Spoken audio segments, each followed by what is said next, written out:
Hi students, हमने पिछले video के अंदर पाचन तंत्र के विभिन्न भागों के बारे में हम पढ़ रहे थे और हमने पिछले वीडियो के अंदर आमाशय के बारे में विस्तृत चर्चा की थी, जिसमें आपको आमाशय की संरचना और आमाशय की क्रियाविधि के बारे में मैंने आपको समझाने का प्रयास किया था।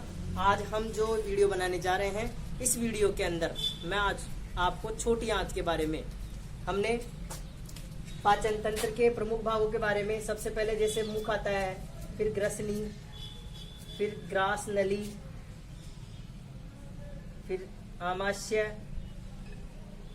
फिर छोटी आंत और फिर बड़ी आंत। ये क्या होते हैं? ये सभी पाचन तंत्र के प्रमुख अंग होते हैं।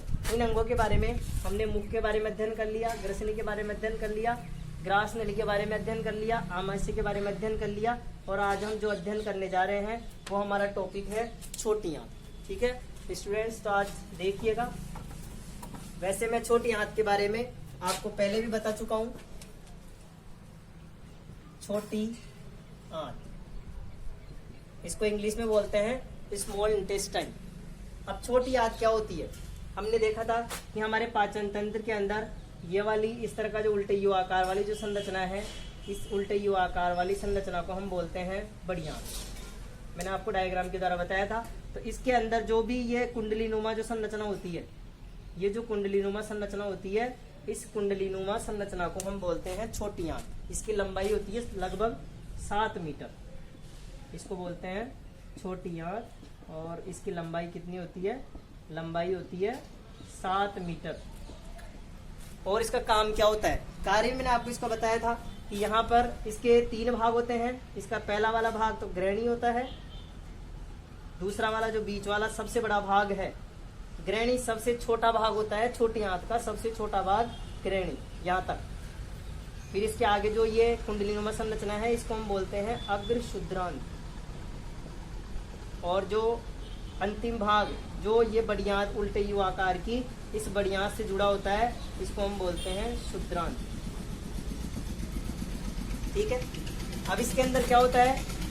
जैसे ही भोजन इसके अंदर आता है, भोजन का सबसे ज्यादा पाचन इस अंग में होता है ग्रहणी, क्योंकि जैसे ही भोजन इस वाली नली में आता है, यहाँ से अग्नाशय ग्रंथि अपना रस छोड़ती है, यहाँ से यकृत ग्रंथि अपना पाचक रस छोड़ती है। ठीक है, ये यहाँ पर अपना आमाशय होता ही है। तो यहाँ से जैसे ही ये भोजन ग्रहणी में प्रवेश करता है, ये अग्नाशय ग्रंथि अपना पाचक रस छोड़ती है, यकृत ग्रंथि पित्त रस छोड़ती है और छोटी आंत की दीवारें, छोटी आंत की दीवारों से भी पाचक रस का स्रावण होता है, जिसमें विशेष एंजाइम पाए जाते हैं। तो सबसे ज्यादा भोजन पर अटैक इसी भाग में होता है। तो इसी भाग में सबसे ज्यादा पाचन की क्रिया होती है। आपको पूछा जाए कि पाचन तंत्र के किस भाग में सबसे ज्यादा पाचन की क्रिया होती है, तो पाचन तंत्र का भाग पूछा है तो आप नाम लेंगे छोटी आंत का, क्योंकि ये छोटी आंत का ही भाग है। और पूछे छोटी आंत के किस भाग में होता है, तो नाम बताएंगे ग्रहणी। ठीक है, इसके बाद में मैंने आपको बताया था कि भोजन इस नली में आता है। ग्रहणी के बाद में इस कुंडलीनुमा नली अग्रशुद्रांत में भोजन आता है। इस अग्रशुद्रांत के बारे में अपन ने क्या पढ़ा था कि ये अग्रशुद्रांत वाली नली है, इसमें छोटे छोटे ऐसे रसांकुर पाए जाते हैं। रसांकुर, रस को चूसने वाले, रस को अवशोषित करने वाले। अब जैसे ही भोजन इसमें आएगा, भोजन का क्या बन गया? पाचन होकर भोजन का रस बन गया। ये भोजन का जो रस बन गया, वो रस इन रसांकुरों की सहायता से, इन रसांकुरों में पाई जाती है रक्त नलियां, रक्त केशिकाएं, खून की पतली पतली केस के समान नलियां, बालों के समान छोटी छोटी नलियां पाई जाती है, जो क्या करती है? इसमें से जो रस है, इस रस को चूस करके रक्त वाहिनियों में डाल देती है, रक्त की नलियों में, और इन नलियों में रक्त बहता है। भोजन रक्त वाहिनियों की सहायता से रक्त में डाल दिया गया। रक्त क्या करता है? हमारे संपूर्ण शरीर में विचरण करता है, संपूर्ण शरीर में घूमता है, संपूर्ण शरीर में सभी कोशिकाओं से रक्त जुड़ा होता है।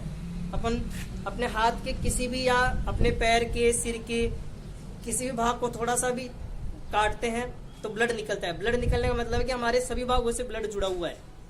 तो जो ब्लड जुड़ा हुआ है, सभी भागों तक खून जाता है, तो खून सभी भागों को भोजन देता है।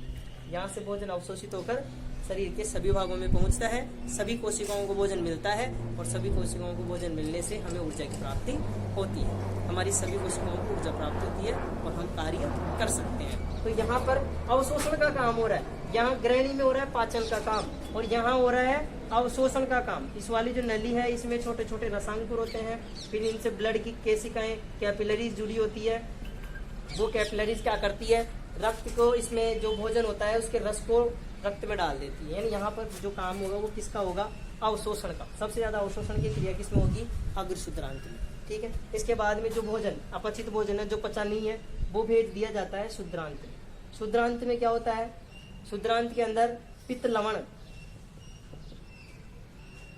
व विटामिन इनका अवशोषण होता है। जो भोजन में पित्त लवण, जो पित्त रस और जो विटामिन बच गए, उनका अवशोषण होता है शुद्रांत में। ये थी छोटी आंत की कहानी। ठीक है, तो आज हम इसके बारे में, अब मैं इसके बारे में आपको लिखवाता हूँ। ठीक है विद्यार्थियों,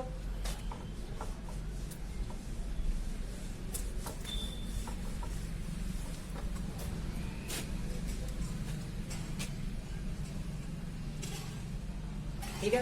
तो छोटी आंत के बारे में कि छोटी आंत की लंबाई लगभग, छोटी आंत की लंबाई लगभग 7 मीटर होती है। छोटी आंत की जो लंबाई है वो 7 मीटर होती है।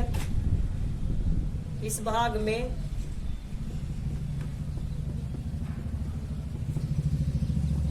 भोजन का सर्वाधिक पाचन व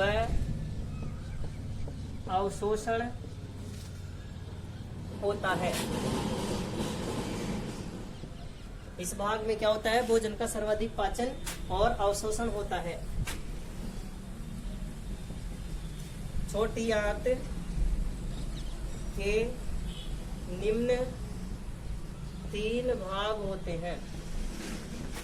3 भाग होते हैं, वो हमने विस्तार से भी चर्चा की थी। पहला वाला भाग है जो ग्रहणी है, दूसरा वाला भाग अग्र शुद्रांत, और जो तीसरा वाला भाग है शुद्रांत। इनमें भी आप डिटेल्स थोड़ा बहुत लिखना चाहो तो लिख सकते हो। ग्रहणी यह है छोटी आंत का सबसे छोटा भाग है। छोटी आंत का सबसे छोटा भाग है।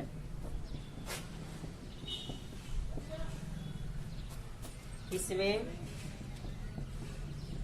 एंजाइमों द्वारा सर्वाधिक पाचन होता है।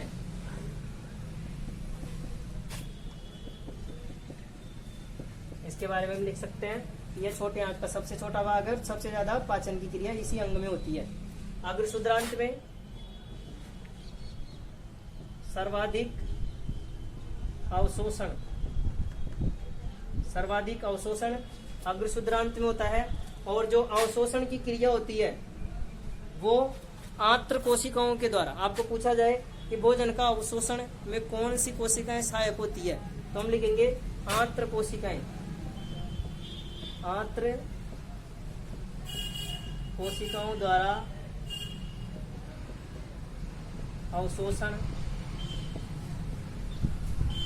किया जाता है। इस भाग में आंत्र कोशिकाओं द्वारा सर्वाधिक अवशोषण की क्रिया की होती है। और शुद्रांत में यहाँ प्रमुख रूप से पित्त लवण व विटामिनों का अवशोषण होता है। विटामिनों का अवशोषण होता है। और जो भी भोजन अग्र शुद्रांत में, जिस भोजन जो पचा नहीं है, जिसका रस नहीं बना है, उसका पाचन इस शुद्रांत में किया जाता है। ठीक है, ये थी हमारी छोटी आंत के बारे में। अब हम जो पढ़ने जा रहे हैं वो है बड़ी आंत। आप एक बार नोट करें।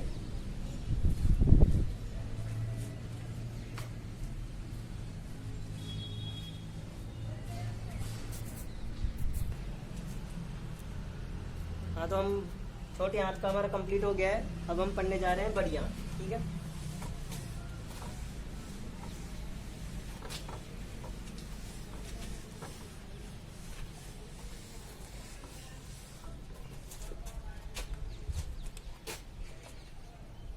बड़ी आंत। अब बड़ी आंत के बारे में भी अपन ने देखा था कि जो उल्टे यू आकार वाली जो संरचना होती है वो बड़ी आंत के अंदर ही होती है। ठीक है, और बड़ी आंत का जो उसके बड़ी आंत के भी अपने भागों के बारे में पढ़े थे कि बड़ी आंत के भी वही कितने भाग होते हैं, उसी प्रकार से जैसे हमने अभी देखा था। एक बार और देख लेते हैं। ये इस तरह की संरचना होती है बड़ी आंत की। तो जो ये वाला भाग है जहां से ये छोटी आंत से जुड़ता है, ये वाला भाग जो छोटी आंत, ये जो आ रही है लाइन नली आ रही है, ये आ रही है छोटी आंत। तो जो ये वाला भाग है जो छोटी आंत से जुड़ता है, ये वाले भाग को हम नाम देते हैं अंधनाल। क्या नाम देते हैं? अंधनाल या अधांत्र। ठीक है, और इसके बाद में जो ये उल्टे यू आकार की जो संरचना है इसे हम नाम देते हैं बृहदांत्र। क्या नाम देंगे? बृहदांत्र।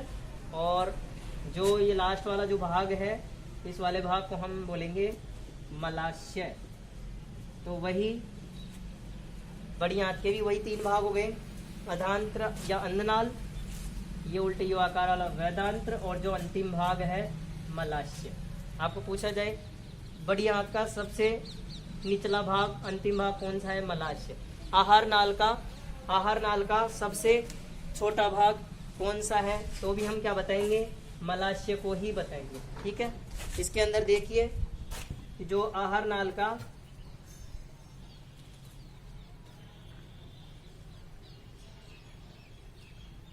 यहाँ देखिए, इसमें ये वाला भाग जहां से ये छोटी आंत से जुड़ रहा है, इसे क्या नाम दिया अपन ने? अंधनाल। ये उल्टे यू आकार वाला जो है, इस भाग को नाम देंगे हम बृहदांत्र, और जो लास्ट वाला अंतिम भाग है इसे हम बोलेंगे मलाशय। ठीक है, ये छोटी आंत हो गई। आहार नाल का सबसे अंतिम भाग कौन सा है? मलाशय। तो बड़ी आंत के कितने भाग हो गए? 3 भाग हो गए। अब बड़ी आंत के क्या क्या कार्य हैं? बड़ी आंत के देखें यहाँ पर कि जैसे ही भोजन शुद्रांत में आएगा, शुद्रांत में क्या हुआ? जो भोजन जिसका पाचन नहीं हुआ था उसका पाचन कहाँ पे होगा? शुद्रांत में। कि जिसका रस नहीं बना था, अवशोषण जो रस हुआ था, उसके बाद में जो वो अपचित भोजन बच गया था, जिसका रस नहीं बना था, कुछ भोजन ऐसा बच जाता है जिसका रस नहीं बनता है, तो वो जो भोजन है वो आगे गति करता है और इस शुद्रांत भाग में जाता है। ये जो छोटी आंत का भाग है इस शुद्रांत भाग में जाता है और यहाँ पर उस भोजन का पाचन होता है।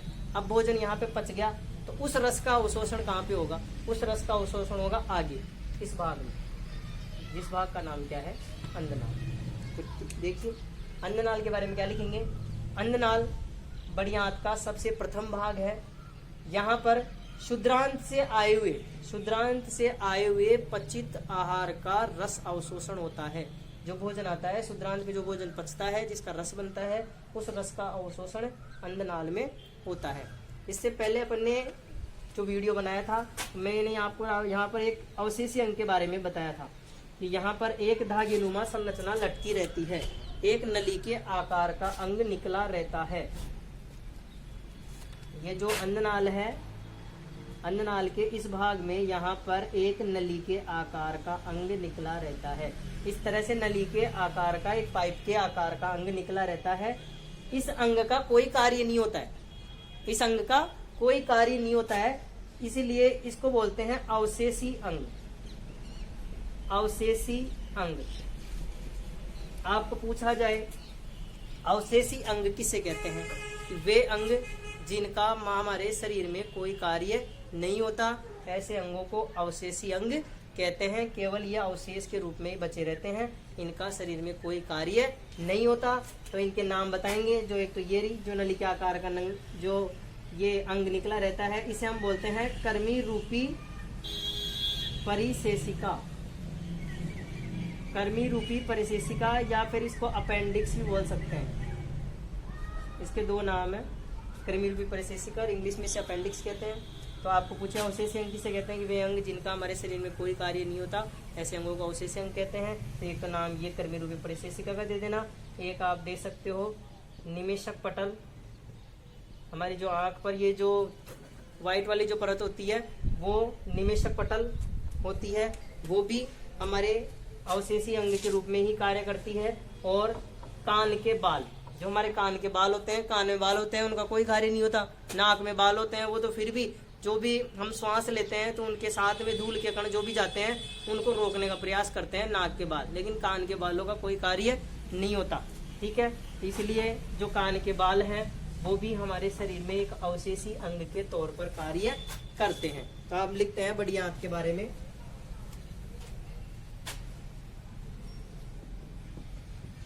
बड़ी आंत का प्रमुख कार्य जल व खनिज लवणों का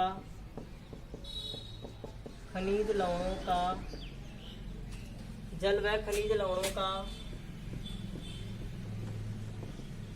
अवशोषण करना है। ये हमारे शरीर में जो जल और जो खनिज लवण है उनका अवशोषण करने का कार्य कौन करती है, बड़ी आंत करती है। बड़ी आंत के 3 भाग होते हैं, 3 भाग होते हैं। पहला वाला जो भाग है, जिस भाग को अपन ने भी नाम दिया था अंधनाल, अंधनाल या अधांत्र। अब अंधनाल पर आपको पूछा जा सकता है कि अंधनाल पर टिप्पणी लिखिए, अंधनाल के बारे में समझाइए। तो अंधनाल में क्या होता है,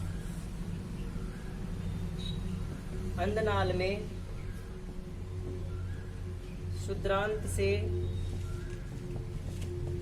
आए पाचित भोजन का या पाचित रस का अवशोषण होता है।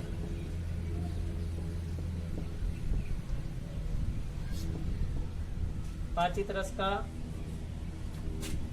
अवशोषण होता है।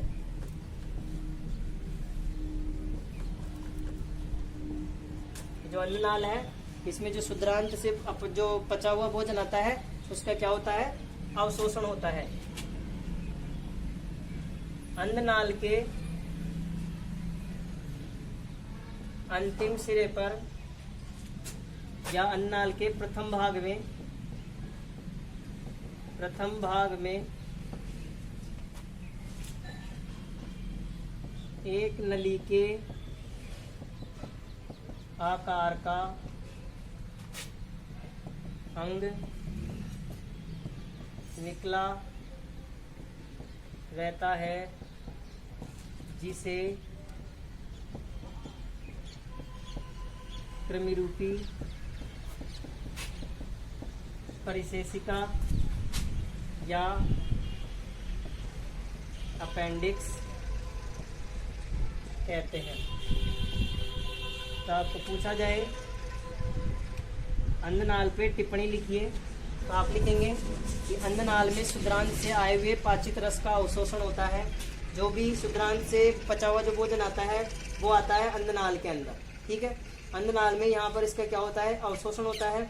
और अंधनाल के भी प्रथम भाग में अभी मैंने आपको बताया था चित्र के अंदर एक नली के आकार का अवशेषी अंग निकला रहता है, जिसे कृमि रूपी परिशेषिका या अपेंडिक्स कहते हैं। इसका कोई कार्य नहीं होता। ठीक है, आप इसे लिख सकते हैं कि जो अपेंडिक्स है या जो कृमि रूपी परिशेषिका है वो होता है अवशेषी अंग, अवशेषी अंग। और यहाँ पर आप इसे लिख सकते हैं जिनका शरीर में कोई कार्य नहीं होता, जिनका शरीर में कोई कार्य नहीं होता। इन अंगों को हम क्या बोलते हैं, अवशेषी अंग कहते हैं। ठीक है, और यहाँ पर जो बड़ी आंत है, बड़ी आंत के अंदर एक कुछ विशेष जीवाणु भी पाए जाते हैं। आपको पूछा जाए कि हमारे शरीर में ऐसा कौन सा अंग है जहाँ पर जीवाणु पाए जाते हैं, तो आप बताएंगे बड़ी आंत। बड़ी आंत में कुछ जीवाणु पाए जाते हैं जो किण्वन प्रक्रिया के द्वारा, किण्वन का मतलब होता है जैसे गन्ना होता है, जो गन्ने को इनको अपन बहुत दिनों तक यदि वर्षा में पानी के अंदर गिरा देते हैं तो वो सड़ जाता है, तो उस प्रक्रिया को हम बोलते हैं किण्वन। तो किण्वन प्रक्रिया के द्वारा ही शराब बनाई जाती है। इसी तरह से जो किण्वन प्रक्रिया है इसके द्वारा यानी जो भोजन यहाँ पर सड़ता है और जिसके द्वारा यहाँ पर किण्वन प्रक्रिया के द्वारा जो भोजन बचा हुआ है ना, जो भोजन पचा नहीं है, उस भोजन का पाचन इसी अंग में होता है, लास्ट में बड़ी आंत में। तो आपको पूछा जाए कि बड़ी आंत में किस भाग के द्वारा पाचन होता है, तो हम बताएंगे कि बड़ी आंत में किण्वन प्रक्रिया के द्वारा पाचन होता है। ठीक है, तो इसके बाद में हम देखते हैं, ये तो हमारा अंधनाल हो गया टॉपिक। ठीक है, तो ये हमारे अंधनाल के बारे में टिप्पणी हो गई और हम जो लिखना चाह रहे हैं वो लिखेंगे हम। हमारा जो दूसरा भाग है बड़ी आंत का, वो दूसरा भाग कौन सा है आपको भी पता है, वो भाग है वृद्धांत्र। वृद्धांत्र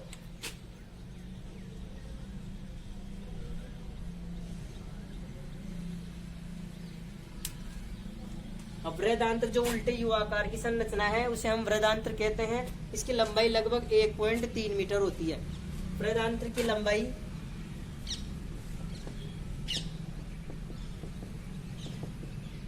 1.3 मीटर होती है। यह उल्टे यू आकार की संरचना है।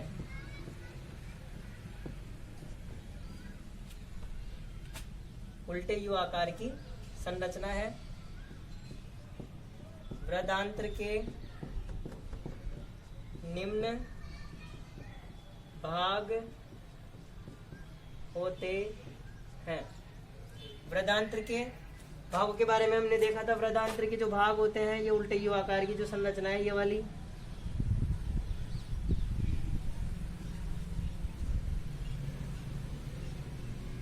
इसमें मैंने आपको बताया था कि ये तो अंधनाल हो गया, फिर यहाँ से हम ऊपर चढ़ते हैं, चढ़ने को बोलते हैं आरोही। तो ये हो गया इस वृद्धांत्र का जो नाम है, इसे बोलेंगे हम आरोही वृद्धांत्र। आरोही वृद्धांत्र। ये समानांतर है तो इसे बोलेंगे अनुप्रस्थ वृद्धांत्र। और यहाँ से वापस नीचे उतर रहे हैं, यानी आरोही चढ़ने को बोल दिया तो अवरोही उतरने को बोल सकते हैं, तो इसे बोलेंगे अवरोही वृद्धांत्र। और जो लास्ट में जो ये वाला भाग है, इस भाग को बोलते हैं सिग्माकार। तो बताइए वृद्धांत्र के कितने भाग हो गए? 4 भाग। आरोही वृद्धांत्र, अनुप्रस्थ वृद्धांत्र, अवरोही वृद्धांत्र और सिग्माकार। चारों के नाम लिख लेते हैं इनके कि वृद्धांत्र के निम्न भाग होते हैं। पहला आरोही वृद्धांत्र, दूसरा भाग अवरोही वृद्धांत्र, तीसरा भाग अनुप्रस्थ वृद्धांत्र,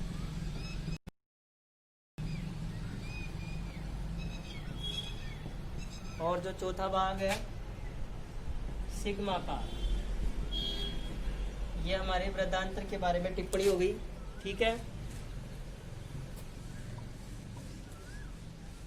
अब जो भाग बच गया वो बच गया मलाशय। तो मलाशय पे भी टिप्पणी कर ही लेते हैं। बड़ी आंत का अंतिम भाग या आहार नाल का सबसे अंतिम भाग कौन सा है? तो आपको पूछा जाए कि आहार नाल का सबसे अंतिम भाग कौन सा है, तो आप नाम बताएंगे मलाशय। मलाशय आहार नाल का सबसे अंतिम भाग होता है। तो लिखेंगे यह आहार नाल का सबसे अंतिम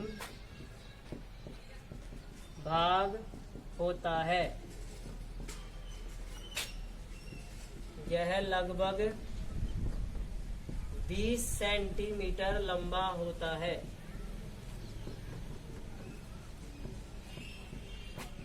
इसके 3 सेंटीमीटर वाले अंतिम भाग को गुदाद्वार कहते हैं। तो जो मलाशय है इसका अंतिम भाग होता है। यहाँ से जो भी भोजन पचा नहीं है उस भोजन का बाहर उत्सर्जन कर दिया जाता है।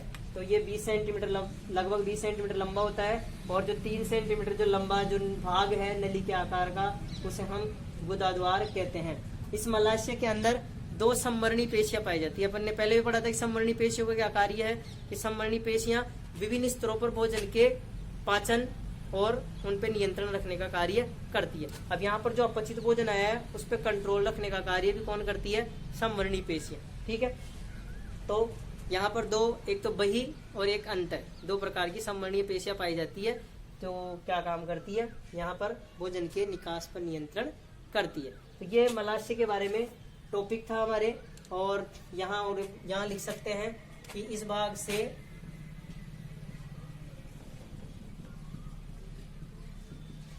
अपचित भोजन का उत्सर्जन कर दिया जाता है। उत्सर्जन कर दिया जाता है। ठीक है, तो हमारे ये टॉपिक खत्म हो गए। आप इसके बारे में अब हम जो नया जो टॉपिक है पाचन ग्रंथियां नेक्स्ट वीडियो में लेके आ रहे हैं। तब तक के लिए ऑल द बेस्ट।